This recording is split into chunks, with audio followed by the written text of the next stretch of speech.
میوان من سروک پارتیا MHP برز سید اصلانه نهال استودیوی لگل منه MHP یک جه هف پیمانین دم پارتیه تو بخیر هاتی برز Hoş bulduk. بله هون باوایی که گشتی و پیواجوی چاوا دبینن وکه پارتیین مارکسیست لنینیست جبرکو سر و کمار ترکیه گوتو بو هنک آلیین مارکسیست و هنک آلیین دن لدجی و پیواجوی نرخنین وان هنه دخوازن تیک ببن پیواجوی هون جید کهونه ناو وان کسان که هون جوی پیواجوی نرازینه؟ Öncelikle tabii şunu ifade etmek istedim. Dixwazim vê tiştê bînim ziman em ji bo çareserkirina pirsa Kurd bi rêyên demokratîk em ne li dijî wê yekê ne. Bir taraftan çok hızlı bir Ji aliyekê ve pêvajoyeka gelekî bilez bi rêve diçe ji aliyê din ve em dibînin ku pêngav ne bilezin di wê astê da ji ber ku ew tiştê ku em dibêjin pirsa Kurd ku ji Osmaniyan derbasî komara Tirkiye biye û di ser destpêkirina diwayîn serhildana Kurd ra 40 sal derbas biye û êşên mezin me di vê pêvajoyê da dîtine ji ber vê jî ji bo çareserkirina pirskirêka Kurd biriya demokrasî û wekheviyê û ku gel çawa dixwaze xwe wisa pênasa bike û em li gel vê yekê ne em vê yekê diparêzin mafê diyarkirina çarenûsê jî em rêzê lê digirin ku weke neteweyeke cuda xwe pênase bikin di nav aştiyê da divê ev pirskirêk bê çareserkirin û ev her du gel di nav şertên wek hev de di nav vî welatî da dikaribin bijîn berê jî ev tişt diparast em niha ji vê yekê diparêzin deselat devlet yan aliyekî din çi difikirin em li gor wê nanêrin em li gor bernameya partiya xwe vê yekê niqaş dikin û biryara xwe didin eger dê pêvajoyeka çareseriyê hebe eger aştiyek hebe divê ev pêngav bêne avêtin û ev pêngav bêne bihêzkirin eger îro deselat di vî warî de gavekî diavêje û di encamê de jî dê çareserî bibe divê kesek li dijî vê pêvajoyê nesekine eger ev pêvajo bi rastî dê demokratîkbûnê û dayîna maf û azadiyê bi xwe re bîne gelo em ê dê ka di nav pêvajoyê da bibînin. Dilin ku ev yek bibe çareserî ji pirsa Kurd re?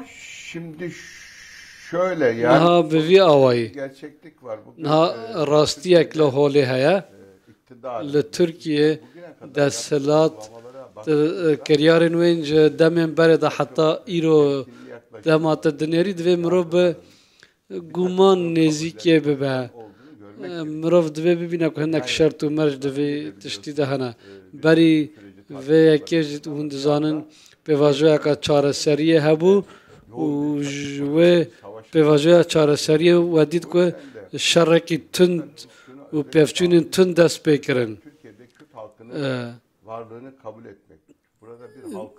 divê li vê derê mirov qebûl bike ku hebûna gelê Kurd li vî welatî qebûl bike ku gelek li vê derê heye kevneşopiyên wan heye çandeka wan cuda heye divê mirov vê yekê qebûl bike vê pêngavê bavê je ji bo ku ev bigêje encamekê û aştî pêk were û çareserî pêk were divê deselat êdî van pêngavan bavê je deselat û dewleta ku niha heye divê di vê mijarê da hinek gavan bavê je ew aliyê din jî vê tiştî û gel berbiçav van tiştan bibîne ji aliyekî de dibêjin em aştiyê dixwazin em dibêjin em ê dixwazin berfirehbûna maf û azadiyan em dixwazin û em ê vê pêvajoyê bi aştiyê tacîdar bikin ji aliyê din ve hûn çi dikin kiryarên wê din gumanan di serê gelê Kurd de xelkê din da çê dikin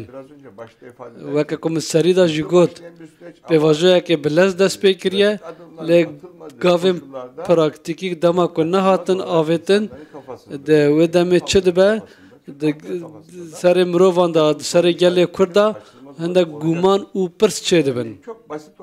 Weke bi hêsanî basit ez mînakekê bidim. Di meheke dawî de yani qayyum danî ser hinek şaredariyan. Bi operasyonan siyasetmedarên Kurd desteser kirin. Gelek kes hatin girtin. Tabii şimdi bizim de partimizin İstanbul İl Başkanımızın Serok Şaxameya İstanbul'e ya partiye revebirin partiyama endamın partiyama hatına girtin. Girtigehin mali hatın ceza kirin. Teninel partiyama yani le dijihezin demokrasiye jî operasyon hatın kirin.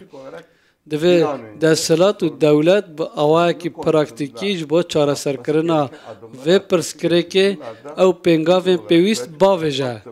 Dema weke em praktikî îro dinêrin, ev operasyon divê bêne rawestandin hem li navxayî hem li derva operasyon divê bêne rawestandin. Ji aliyê din ve ew şaredariyê ku qeyyûm li ser wan hatine danîn hûn dibînin ku bi îradeya azad ya gel hatine hilbijartin sedî şêst pênc heftê pênc heştê deng wergirtine hûn nikarin ev îradeya gel ya sedî heştê tune bihesibînin. Divê ev şaredar li bajarên xwe erka xwe bicih bînin divê û derfetê vayê jî bibe bê rêkxistin. İro siyasetmedarên Kurd di girtîgehan dane. Divê siyasetmedarên Kurd bêne serbest berdan. Em ji aliyekê ve behsa çareseriyê dikin, em dikin niqaşê dikin. Ji aliyekê din ve banga serokê rêberê gelê Kurd Abdullah Öcalan heye. Divê li beramber van jî hinek pêngav bên avêtin û gelê me û ketkar vê yekê bibînin. Eger hûn berdewam çaverê bin ku aliyê hemperî we gavan bavêje û hûn jî li beramber gavên pêwîst navêjin ev cihê gumanê ye. Rêberê PKK Abdullah Öcalan ku behsa sedema avabûn û hilweşana PKK dike behsa şert û mercên dema şerê sar dike û weke sedem jî dibêje êdî dema partiyeke weke PKK nema ev serdem ne serdema wê ye ji ber reel sosyalîzm nemaye hilweşiya ye. Hûn jî di wê baweriyê de ne ku ev sedemeke meqûl e ji bo ku rêkxistinên êdî Marksîst Lenînîst nemînin yani serdema wan tijî bû nema? Şimdi tabii dünya özellikle Sovyetlerin geriye gidişinden sonra taybeti pişti paşta çuna Sovyetan gelek niqaş hatın kirin le pişti salên 1908 berdewam ev tişt hata gotin li cîhanê êdî sosyalîzm nemaye û kapîtalîzm heye û kapîtalîzm miroviya ji aliyê civakî mirovî aborî ve ji bo ku bi hemû kes di nav xweşguzariyê de bijî di cîhaneke wisa bê avakirin li îro em dibînin ji ev rastiyan yek jî nînin û me dît ku kapîtalîzm zêdetir hovbû û li cîhanê û li herêmên niqaşên mezintir çêbûn. Ev awekî eşkere li holê ye. Li Tirkiye di demekê de ku her roj 5 karker canê xwe ji dest didin û bi milyonan kes dibin sînorê birçîbûnê de dijî divê û li dijî mafên sendîkayan gelek êrîş hene li cîhanê gelek miletên cida û baweriyên cida xelk rûbirî û zext û zordariyan dibin. Mirov ne pêkana ku kapîtalîzm tiştekî pêşkêşî mirovayetiyê bike li cîhanê. Mümkün olduğu koşullarda hem dünya halkları kendi bo gelin cîhanê dikarin li welatên xwe jiyaneke hevbeş û wekhev ava bikin li ser çanda xwe û nirxên xwe yên din. Ji aliyê din ve ew gelin bin dest jî divê şertên xwe yên jiyanê bikaribin baştir bikin. Ji ber wê jî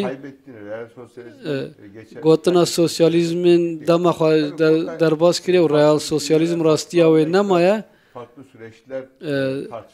Helbet pêvajoyên cuda dikarin bêne niqaşkirin.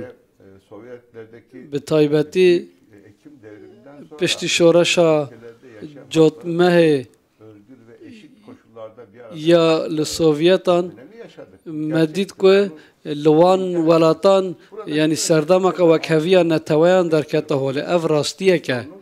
Îro pirsa Kurd bi rêya demokratîk demokrasî wekheviyê û bi îradeya gel ya xelk divê bi pêkanîn Türkiye Sosyalist jî Komünîst û yêdin jî vê tiştî dixwazin. Em ji bo diyarkirina çarenûsa siberoja xwe ya gelê Kurd em rêzê digirin û bo li vî welatî. Ev guhertina ku çê dibe bi taybetî pêwendiya desthilatê MHP û AK Partî li gel Dem Partiyê wê bandoreke çawa li we bike weke hevpeyman. Mirov bixwaze nexwaze wê ev yek bêhêle ku hinekî Dem Partî jî were guhertin. Piştî wê guhertinê dibe ku dawîl hevpeymaniya we jî were? Son bölüm kesildi, anlayamadım ben ama. Beşa daîm ez min fêm nekir. Şu an ses gelmiyor. Dibe ku guherîna Dem Partiyê bandorê li we jî bike êdî dawîl hevpeymaniya we were. Problemên fikrî, ideolojikî navbera we de çê bibin? Şimdi bugün tabii iktidarda olan AKP ve MHP, Cumhur İttifakı. AKP û MHP yani hevpeymaniya Cumhur li ser desthilatê ye. Özgürlük Hareketi'nin legal Dem Partî xweweke baskê legal ê tevgera azadiyê dibîne. Gelek asayî ku navbera wan de hevdîtin bên kirin. Tiştê ku ji bo me girîng e ew e çareserkirina pirsgirêkên gelê Kurd bo me girîng e. Li Tirkiye jî li rojhilata navîn jî ew pirsgirêkin ku ji demên berê da gelê Kurd rûbirûyê wan bîye kuştin, sirgûnkirin û asîmîlekirin ji bo ku ev tişt careka din dubare nebe yanî tişta me ya bingehîn ji bo me girîng û ev e û em bêyî ku cudakariyê bikin em ê piştgiriya vê pêvajoyê bikin û em ê vê tekoşînê berdewam bikin. Hevdîtina Dem Partiyê bi MHP bi aliyên desthilatê ra di encamê de dê bandorê li me bike nek ez dixwazim vê yekê bibêjim partiya me di nav partiyên Dem Partî nav partiyên Kurdan da parastina maf û azadiyan dike tenê ne ji bo Kurdan ji bo aliyên din jî daxwaz û parastina mafên demokratîk û azad dike ji bo zext û zordariyê li ser jinan bi dawî bibe ji bo perwerdeyê tenduristiyê ji bo demokratîkbûna vî welatî tê dikoşe. Piştî ku pirsa Kurd bi dawî bibe nayê wê wateye ku dê pirsgirêkên Tirkiyeyê bi dawî bibin. Lê ji bo çareserkirina pirsgirêka Kurd bi rêyên demokratîk û ku şer nemîne û mirov hevdin nekuje dê ev qonaxeke girîng be bo me. Lê ev yek nê wê wateye ku pirsgirêkên dinê Tirkiyeyê bi dawî dibin. Yanî pêvajoya tekoşîna mafên demokratîk û azad dê em ê berdewam bikin. Hûn li hêviyê dewlet hikûmet piştî demekê xuyayê deng biçekî bi xerabî digihîje mêvan werger. Dibe ku li hemberî we operasyonên berferehtir bênekirin ne tenê partiya we tamamê çepên Tirkiyê têkevin ber pêleke operasyonan? Hiç çeviri gelmiyor. Deng nagîje mêvanê me eger ku ew pirsgirêk care ser bibe yek pirs maye ez ê jê bikim û êdî em ê dawî lê bînin. Niha deng tê gelo?